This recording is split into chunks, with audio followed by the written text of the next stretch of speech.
خواجہ معین الدین چشتی حسن سنجری رحمۃ اللہ تعالی علیہ کی ذات بہت ہی بابرکت اور بہت ہی عظیم ترین ذات ہے۔ آپ بچپن سے ہی فیاض تھے، بچپن سے ہی غریبوں کی مدد کرنا، یتیموں کی مدد کرنا، بیواؤں کی مدد کرنا بچپن سے ہی آپ کے اندر پائی جاتی تھی۔ آپ بچپن سے ہی فیاض تھے۔ ہم نے اور آپ نے تو اس وقت جانا جب خواجہ غریب نواز رحمۃ اللہ تعالی علیہ سرزمین ہندوستان تشریف لائے اور اپنی فیاضی دکھائی اور غریبوں کی مدد کرنا شروع کیا، تب ہم نے جانا کہ خواجہ معین الدین چشتی حسن سنجری رحمۃ اللہ تعالی علیہ غریب نواز ہے۔ پھر ہم نے غریب نواز کہنا شروع کیا، ورنہ آپ بچپن سے ہی فیاض تھے اور غریبوں کی مدد کیا کرتے تھے۔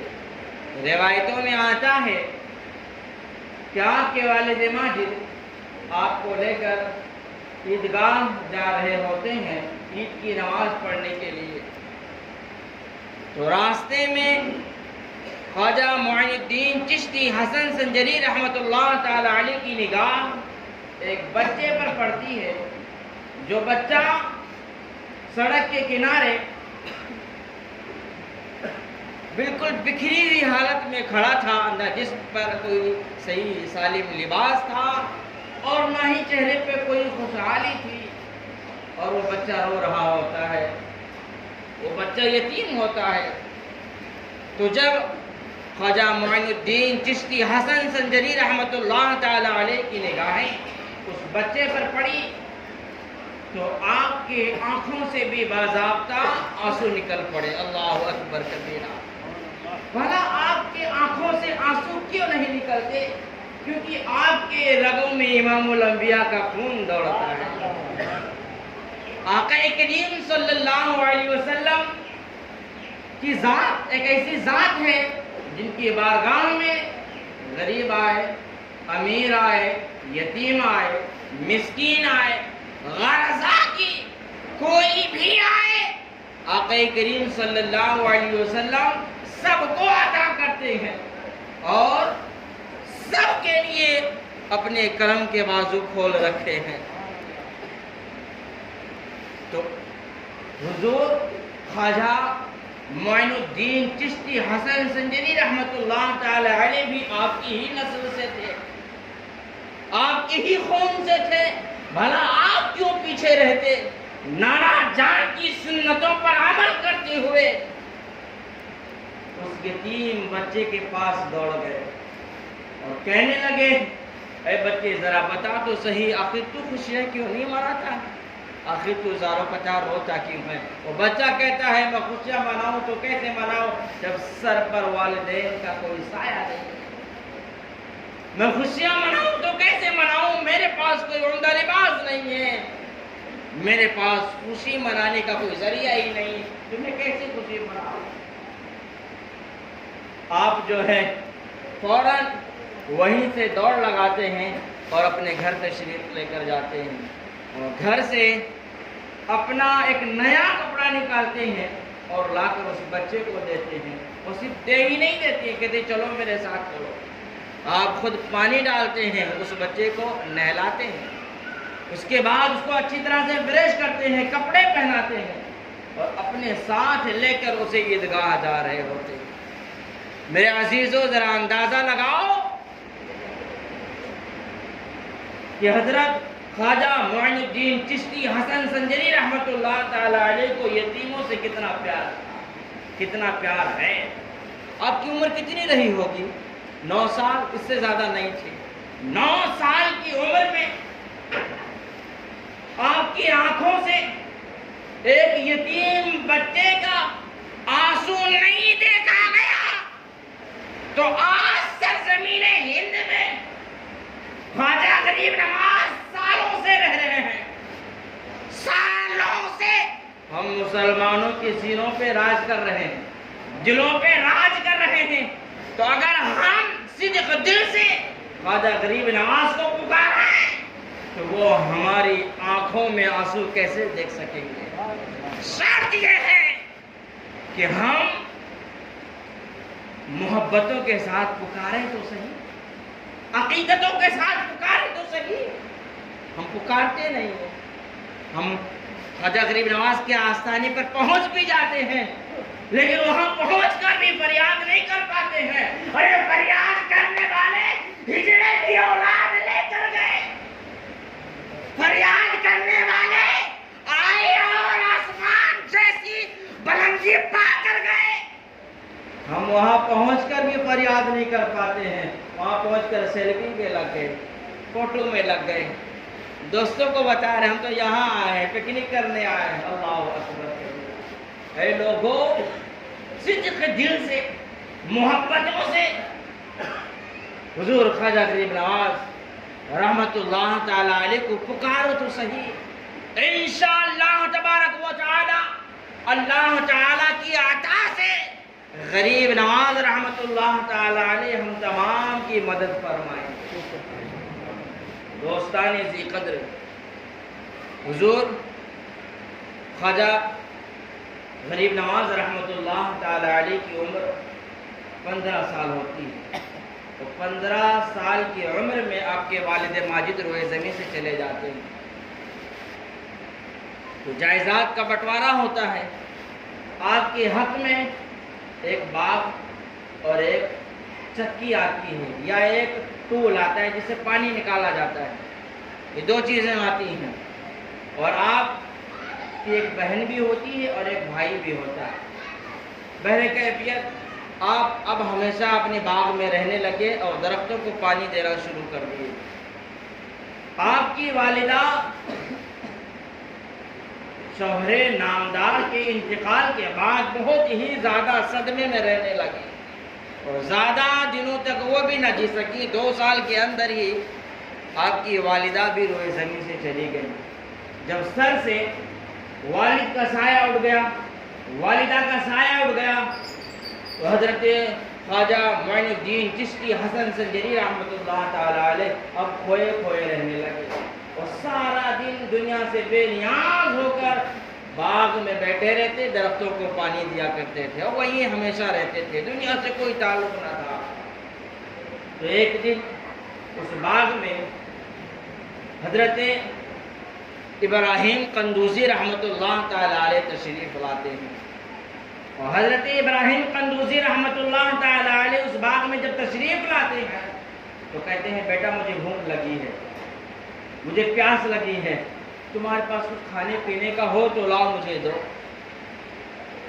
حضرت خواجہ معین الدین چشتی حسن سنجری رحمۃ اللہ تعالی علیہ خاندان اہل بیت کے چشم و چراغ تھے، آپ کی رگوں میں امام الانبیاء کا خون دوڑتا تھا، اور آپ اہل بیت کی پرورش سے تھے۔ آپ سے بہتر مہمانوں کی خدمت کرنا کون جانے۔ آپ نے بہت اچھی طرح سے خدمت کیا۔ آپ نے حضرت ابراہیم قندوزی رحمۃ اللہ تعالی علیہ کو بلند جگہ پر بٹھا دیا، اور جاتے ہیں اپنے باغ کے اندر ڈھونڈتے ہیں جو سب سے پکا ہوا پھل ہوتا ہے، وہ لا کر آپ کی بارگاہ میں رکھ دیتے ہیں، پانی رکھ دیتے ہیں، اور پھر حضرت ابراہیم قندوزی رحمۃ اللہ تعالی علیہ سے دور ہٹ کر نیچے آپ بیٹھ جاتے ہیں۔ حضرت ابراہیم قندوزی رحمۃ اللہ تعالی علیہ پھل کھاتے ہیں اور اللہ کا شکر ادا کرتے ہیں، لیکن حضرت خواجہ معین الدین چشتی حسن سنجری رحمۃ اللہ تعالی علیہ کی یہ ادب اور یہ خدمت نوازی، یہ مہمان نوازی آپ کو بہت پسند آ گئی، بے حد پسند آ گئی۔ خواجہ غریب نواز نے حضرت ابراہیم قندوزی کا دل جیت لیا۔ تو جب حضرت خواجہ معین الدین چشتی رحمۃ اللہ تعالی علیہ نے دل جیت لیا تو حضرت ابراہیم قندوزی خوش ہوئے، اور انہوں نے ایک روٹی کا ٹکڑا نکالا اور کہا بیٹا اسے کھا لو۔ اور جب حضرت معین الدین چشتی حسن سنجری رحمۃ اللہ تعالی علیہ نے وہ روٹی کا ٹکڑا کھایا، اللہ اکبر کبیرہ، تاریخ شاہد ہے کہ دل کی دنیا بدل گئی. اب جہاں کھوئے کھوئے رہتے تھے اب یہ دل اللہ اس کے رسول کی جانب بھاگ رہا ہے. جہاں آپ کھوئے کھوئے رہتے تھے اب اس دل میں علم دین حاصل کرنے کا ایک پیاس امڑ پڑا ہے. اب آپ جو ہے علم دین حاصل کرنے کے لیے بے چین ہو رہے ہیں. عزیزانی ملت اسلامیہ، اگر ہم اپنی اولادوں کو اچھی تربیت دیں، اچھی تعلیم دیں، اچھی نصیحتیں دیں تو ہماری اولادیں اسی طرح سے اپنے بزرگوں کا دل جیتتے نظر آئیں گی اور بزرگوں سے فیض و برکات حاصل کرتی نظر آئیں گی. لیکن ہم لوگوں نے اپنے بچوں کو اچھی تربیت نہیں دیا، ہم لوگوں نے اپنے بچے کو اچھے اخلاق نہیں دیے. ہمارا کردار اتنا گھٹیا ہو گیا ہے کہ ہم اپنے بچوں کے سامنے اپنے وائف کو گالیاں پک رہے ہوتے ہیں، وائف کے گھر خاندان والوں کو گالیاں پک رہے ہوتے ہیں، اسے مار رہے ہوتے ہیں، اور نہ صرف بیوی ہی نہیں بچوں کو بھی مار رہے ہوتے ہیں اور بچوں کو بھی گالیاں پک رہے ہوتے ہیں اور بچوں سے گوا گٹکا منگا رہے ہوتے ہیں. بچوں کی تعلیم کا کوئی انہیں فکر نہیں ہوتا. بچے ٹیوشن جا رہے نہیں جا رہے، عربی جا رہے نہیں جا رہے، کوئی فکر نہیں ہوتا ان لوگوں کو. آج ہمارا یہ ماحول بن گیا ہے پیارے، بچوں کی تعلیم و تربیت پر ہمارا کوئی دھیان ہی نہیں ہے. یاد رکھو پیارے، اگر آپ آج شیطان بنے ہو تو کل آپ کا بچہ آپ کو دیکھ کر ابلیس بنے گا. وہ تم سے زیادہ قدم آگے بڑھانے کی کوششیں کرے گا. اگر آج ایک آپ چھوٹی سی ٹپری چلا رہے ہو تو آپ کا بچہ اس سے بڑھنے کی کوششیں کرے گا اور کہے گا میرا باپ یہ کرتا تھا، میں اس سے آگے جاؤں گا اور اس سے بہتر کرنے کی کوششیں کروں گا. جو تم کرو گے، جیسے تم رہو گے، تمہاری اولادیں بھی ویسے ہی رہیں گی. یہ اور بات ہے کہ خوش نصیبی سے اگر کوئی اولاد اچھی مل گئی تو بہت اچھی بات ہے. دوستانے سے قدر، تو ہم تمام کو چاہیے کہ اپنی اولادوں کی تربیتوں پر دھیان دیں. اگر ہم نے اپنی بچوں کو اچھی تعلیم دی، اچھی تربیتیں دی تو یہ بچے جو ہیں اپنے بڑوں کو بھی پہچانیں گے، اپنے چھوٹوں کو بھی پہچانیں گے، اپنے والدین کو بھی پہچانیں گے، علماء کو بھی پہچانیں گے، بزرگوں کو بھی پہچانیں گے اور سبھی سے دعائیں لے کر اپنی زندگی کو آگے بڑھائیں گے. اور جب سبھی سے دعائیں لے کر اپنی زندگی آگے بڑھائیں گے، یقین جانو یہ بچہ اپنی زندگی میں انقلاب قائم کرتا نظر آئے گا. شرط یہ ہے کہ تم اپنے بچوں کو اچھی تعلیم دینے کی کوششیں تو کرو. اللہ اکبر کبیرہ، معاشرے میں نگاہ اٹھا کر دیکھو، حالات اتنے بگڑے ہوئے ہیں، اتنے بگڑے ہوئے ہیں جس کا کوئی بتانے کا یہی نہیں ہے. کیسے بتاؤں اسے میں؟ بچے پڑھنے جا رہے ہیں، کتابیں نہیں ہیں ان کے پاس. ایسا لگتا ہے کہ کسی پولیس والے نے دو کان کے نیچے لگا کر بھگدڑ مچایا. ایسے بچے دوڑتے چلے آتے، نہ ٹوپی کا پتہ، نہ قلم کاپی کا پتہ، نہ کتاب کا کوئی پتہ ہے، کوئی عطا پتہ نہیں ہے. اگر بچہ اسکول پڑھ رہا ہے تو وہاں پر جو فیس ہوتی ہے فیس کا کوئی پتہ نہیں، ٹیوشن پڑھ رہا ہے تو وہاں پر فیس کا کوئی پتہ نہیں. یارو ہم نے اپنے بچوں کی تعلیم اور تربیت کو غارت کر کے رکھا ہے، غارت کر کے رکھا ہے، اور ہم اسی وقت کامیابی پائیں گے، اسی وقت فلاحی پائیں گے جب ہم اپنے بچوں کو اچھی تعلیم دیں گے اور اچھی تربیت دیں گے، جس طرح سے حضرت خواجہ غریب نواز رحمۃ اللہ تعالی علیہ کے والدین نے آپ کو تعلیم و تربیت دی. دوستانے ذی قدر، اب حضرت خواجہ غریب نواز رحمۃ اللہ تعالی علیہ علم دین حاصل کرنے کے لیے بے چین ہو جاتے ہیں. تو آپ نے کیا کیا؟ اپنے باغ کو بیچ دیا، چکی تھی اسے بھی بیچ دیا. ہمارا دل کہتا ہے بیچنے کے بعد انہوں نے کیا کیا ہوگا؟ سب جمع کر لیا ہوگا، جا رہے ہیں پڑھنے کے لیے تو وہاں کام آئے گا، یہی دماغ کہتا ہے. لیکن ایسا انہوں نے نہیں کیا تھا، بلکہ جو پیسے ملے ان تمام پیسوں میں 90% پیسے آپ نے غریبوں اور یتیموں میں بانٹ دیا تھا. اللہ اکبر کبیرہ، اندازہ لگائیں خواجہ معین الدین چشتی حسن سنجری رحمۃ اللہ تعالیٰ علیہ بچپن سے ہی غریبوں سے کتنا پیار کیا کرتے تھے، سب کچھ بانٹ دیا، مٹھی بھر پیسے اپنے پاس رکھے اور تعلیم حاصل کرنے کے لیے گھر سے نکل پڑے۔ اب جب راستے میں ہوتے ہیں تو راستے میں کئی طرح کے ماحول ہوتے ہیں، کبھی شہر آئے گا، کبھی گاؤں آئے گا، کبھی ریگستان تو کبھی جنگل آئے۔ تو شہر آئے گا تو وہاں کے لوگ الگ مزاج کے ملیں گے، گاؤں آئے گا تو دیہاتی لوگ الگ مزاج کے ملیں گے، ریگستان آئے گا تو وہاں پر الگ جانور ملیں گے، جنگل آئے گا تو وہاں پر الگ جانور ملیں گے، اور جنگل میں ایک ڈاکو جانور بھی ملتا ہے، جنگل میں ایک ڈاکو جانور بھی ملتا ہے۔ تو جب حضرت خواجہ معین الدین چشتی حسن سنجری رحمۃ اللہ تعالیٰ علیہ علم دین حاصل کرنے کے لیے جنگلات سے گزرے تو دو ڈاکو آپ کے سامنے آ کر کھڑے ہو گئے۔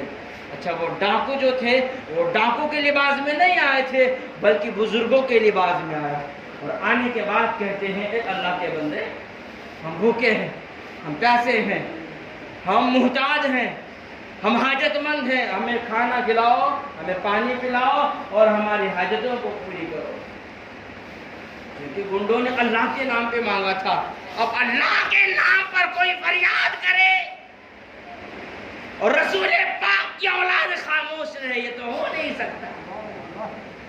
حضرت خواجہ معین الدین چشتی حسن سنجری رحمۃ اللہ تعالی علیہ نے ان گنڈوں کو پانی پلایا اور کھانا کھلایا، اور اپنے پاس جو پیسے تھے، ایک مٹھا جو بچا تھا 10% وہ بھی ان گنڈوں کو دے دیا۔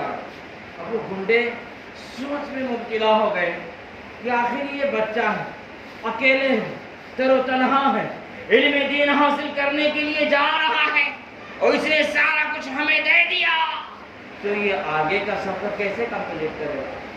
ان گنڈوں کے دل میں ذہن میں یہ سوال آیا، تو وہ گنڈے کہتے ہیں، باضابطہ سوال کرتے ہیں کہ تم اب آگے کا سفر کیسے کرو گے؟ تو آپ کہتے ہیں اے لوگوں سنو، جس رب نے میرے ذریعے تم پیاسوں کو پانی پلوایا، جس رب نے میرے ذریعے تم بھوکوں کو کھانا کھلوایا، جس رب نے میرے ذریعے تم محتاجوں کی محتاجی دور کر دی، وہی رب میری بھی مدد فرمائے گا، میری بھی مدد فرمائے گا۔ اللہ اکبر کبیرہ۔ اچھا، یہاں پر ایک بات اور لے لیں گے، ہم اپنے بچوں کو تعلیم حاصل کرنے کے لیے جب بھیجتے ہیں، اگر مدرسہ تھوڑی دوری پر ہے یا تعلیم گاہ تھوڑی دور پر ہے تو پھر بڑے بہانے اور بڑے ناٹک ہو جاتے ہیں، بہت دور ہے، کہاں بھیج دیں گے بچے، وہاں جائیں گے، کہاں رہیں گے، کیسے رہیں گے؟ اے لوگوں، تمہیں خواجہ معین الدین چشتی حسن سنجری رحمۃ اللہ تعالی علیہ کی ذات سے سیکھنا ہو۔ اکیلے ہیں، تر و تنہا ہیں، بستی بھی آ رہی ہے، دیہات بھی آ رہے ہیں، ریگستان بھی آ رہی ہے، جنگل بھی ہے، گنڈے بھی مل رہے ہیں، پھر بھی آپ سفر کر رہے ہیں۔ کیوں؟ علم دین حاصل کرنا ہے، کیونکہ انہوں نے علم دین کی اہمیت کو، علم کی اہمیت کو سمجھا تھا، اور ہم نے علم کی اہمیت کو ضائع کر دیا ہے۔ اس لیے نہ ہم علم حاصل کر رہے ہیں اور نہ اپنی اولادوں کو علم حاصل کروانے پر زور دے رہے ہیں۔ غیر قوم کی اولادوں کو دیکھو پیارے، اللہ اکبر کبیرہ، ان کے بچوں کو ٹائم ہی نہیں ہوتا ہے، سو کے اٹھے برش کرے نہیں، ٹیوشن جاؤ، ہوم ورک کرو، اسکول جاؤ، نہ جانے کہاں کہاں جاؤ، صبح سے شام تک ان پر کوئی ٹائم نہیں ہوتا۔ تو پتہ چلتا ہے کہ وہ اپنے بچوں کے مستقبل پر کتنا زور دے رہے ہیں اور انہوں نے تعلیم کو کتنا سمجھا ہے، علم کو کتنا سمجھا ہے، سے پتہ چلتا ہے۔ اور ہماری لاپرواہی دیکھ کر یہ پتہ چلتا ہے کہ ہم نے کتنا سمجھا ہے۔ اے لوگوں، تعلیم کو سمجھو، علم دین کو سمجھو۔ جب تمہارے اندر علم آئے گا، تمہارے بچوں کے اندر علم آئے گا، یقین جانو انقلاب قائم ہوتا نظر آئے گا۔ حضرت خواجہ معین الدین چشتی حسن سنجری رحمۃ اللہ تعالی علیہ اب آگے بڑھتے ہیں، یہ گنڈے بھی آپ کے پیچھے ہو لیتے ہیں۔ دوپہر کا سارا وقت گزر گیا، شام ہو گئی، تو جب سورج ڈوبنے لگا تو عنقریب مغرب کے وقت ایک خاتون آپ سے ملی اور کہتی ہے اے خواجہ معین الدین چشتی حسن سنجری رحمۃ اللہ تعالی علیہ، میں چاہتی ہوں کہ آج کی شب آپ ہمارے یہاں ٹھہریں اور ہمارے یہاں آپ کی دعوت ہو جائے۔ آپ نے دعوت قبول کر لیا اور وہ رات آپ وہیں ٹھہرتے ہیں۔ اچھا، جب آپ اس ضعیفہ خاتون کے گھر کے اندر داخل ہوتے ہیں تو یہ گنڈے بھی داخل ہونے کی کوششیں کرتے ہیں۔ وہ خاتون کہتی نانا تمہارے لیے دروازہ نہیں ہے، تمہارے لیے دروازہ نہیں ہے، تم باہر ہی رہو۔ وہ گنڈے باہر ہی رہتے ہیں، باہر ہی سو جاتے ہیں، جاتے نہیں ہیں پلٹ کے، باہر ہی سو جاتے ہیں۔ اچھا، جب صبح کی سفیدی نمودار ہوتی ہے، گنڈوں کی آنکھیں کھلتی ہے تو وہ کیا دیکھتے ہیں؟ نہ وہاں پر کوئی بڑھیا ہے اور نہ ہی کوئی وہاں پر جھوپڑا ہے۔ خواجہ معین الدین چشتی حسن سنجری رحمۃ اللہ تعالی علیہ سو رہے ہیں اور ابھی نیند سے وہ بیدار ہو رہے ہیں۔ تو وہ گنڈے آگے بڑھتے ہیں اور کہتے ہیں کہ یہ معاملہ ہمیں سمجھ میں نہیں آیا، آخر یہ کیا بات ہے کہ ہم نے جو آپ کو ایک جھوپڑے میں جاتے ہوئے دیکھا تھا، یہاں پر ایک جھوپڑا دیکھا تھا، جھوپڑے کے اندر خاتون دیکھا تھا، اب صبح ہوئی تو جھوپڑا بھی نہیں ہے، خاتون بھی نہیں ہے، آخر معاملہ کیا ہے؟ تو خواجہ معین الدین چشتی حسن سنجری رحمۃ اللہ تعالی علیہ فرماتے ہیں اے لوگو، تم سے میں نے کہا تھا نا کہ جو رب میرے ذریعے تمہیں کھانا کھلوا رہا ہے، پانی پلوا رہا ہے، تمہاری محتاجی دور کروا رہا ہے، میرا وقت آئے گا تو میرا مولا میری مدد فرمائے گا، اور میرے رب نے میری مدد فرمائی ہے۔ دوستانی ذی قدر حضور خواجہ غریب نواز رحمۃ اللہ تعالی علیہ کی ذات بہت ہی بابرکت اور بہت ہی عظیم ترین ذات ہے۔ میں آخری بات پیش کروں، حضور خواجہ غریب نواز رحمۃ اللہ تعالی علیہ جب کعبہ شریف پہنچتے ہیں، کعبہ شریف پہنچتے ہیں تو آپ کے پیر صاحب حضرت خواجہ عثمان ہارونی رحمۃ اللہ تعالی علیہ آپ کا ہاتھ پکڑ کر کعبہ شریف کے آگے کر دیتے ہیں اور کہتے ہیں بار الہ معین الدین چشتی حسن سنجری رحمۃ اللہ تعالی علیہ کو قبول فرما۔ غیب سے آواز آتی ہے اے خواجہ عثمان ہارونی، ہم نے معین الدین چشتی کو قبول کر لیا۔ اتنا ہی نہیں، جب آپ روضہ رسول پر پہنچتے ہیں تو وہاں پر بھی حضرت خواجہ عثمان ہارونی نے کہا یا رسول اللہ صلی اللہ علیہ وسلم، آپ کی بارگاہ میں معین الدین چشتی کو لایا ہوں، مولا یا رسول اللہ صلی اللہ علیہ وسلم آپ انہیں قبول فرما لیں۔ تو مزار اقدس سے آواز آتی ہے جی ہاں، میں نے معین الدین چشتی حسن سنجری رحمۃ اللہ تعالی علیہ کو قبول فرمایا ہے۔ یارو، جس ذات کو ہم مانتے ہیں، جس ذات سے ہم محبتیں کرتے ہیں، جس ذات کو ہم سالوں سے اپنے دل میں بسا کر رکھے ہیں، ایسے ہی نہیں بسا رکھے ہیں، ارے وہ ذات ایسی ذات ہے جس کو اللہ نے بھی قبول کیا ہے، رسول اللہ نے بھی قبول فرمایا ہے۔ دوستانی ذی قدر یہ چند باتیں تھیں حضور خواجہ غریب نواز رحمۃ اللہ تعالی علیہ کے تعلق سے میں نے آپ کو پیش کیا۔ اللہ تعالی ہم